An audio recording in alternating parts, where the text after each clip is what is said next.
Good morning, class. Today we will have an interesting topic to discuss. But before that, I would like to ask you one question. Are you a real fan of beauty pageants? Yes. Great to hear. What you may not know is that what triggers social controversies among critics and netizens is not the winner's beauty, but it is because of the winner's scandals and the questionable transparency of the competition. So let's begin today's discussion with a general question. What do you think beauty pageants represent, and what are some of the pros and cons of it? Let's begin with the pro first. Who please?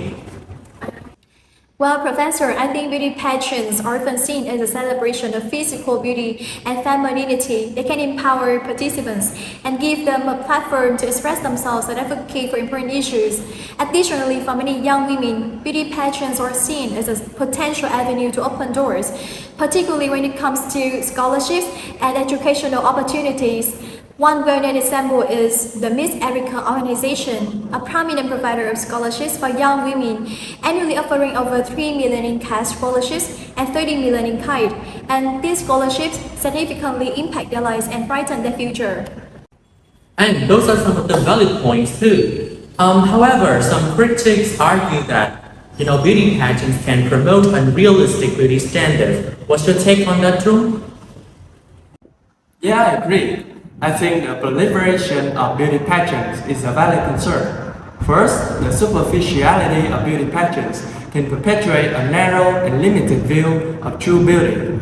In fact, each individual woman has her distinctive prerogative.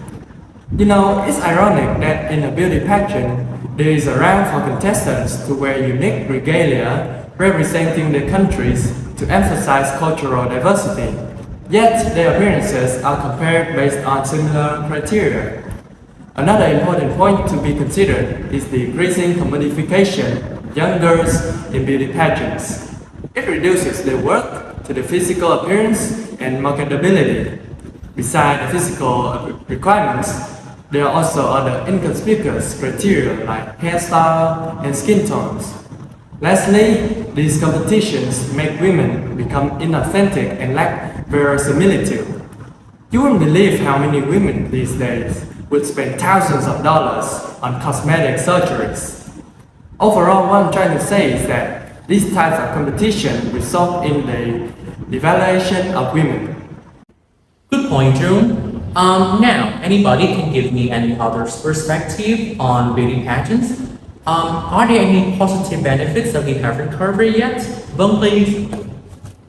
Well, Professor, I think beauty pageants can serve as a form of entertainment, and many people enjoy watching them.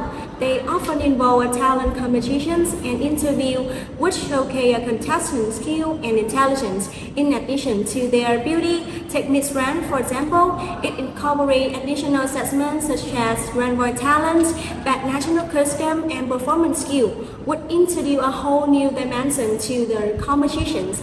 For instance, the past national costume segment provides a platform for contestants to express their heritage and traditions, making it not only entertaining but also educational.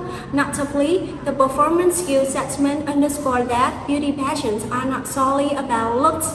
They also evaluate a contestant's overall stage presence.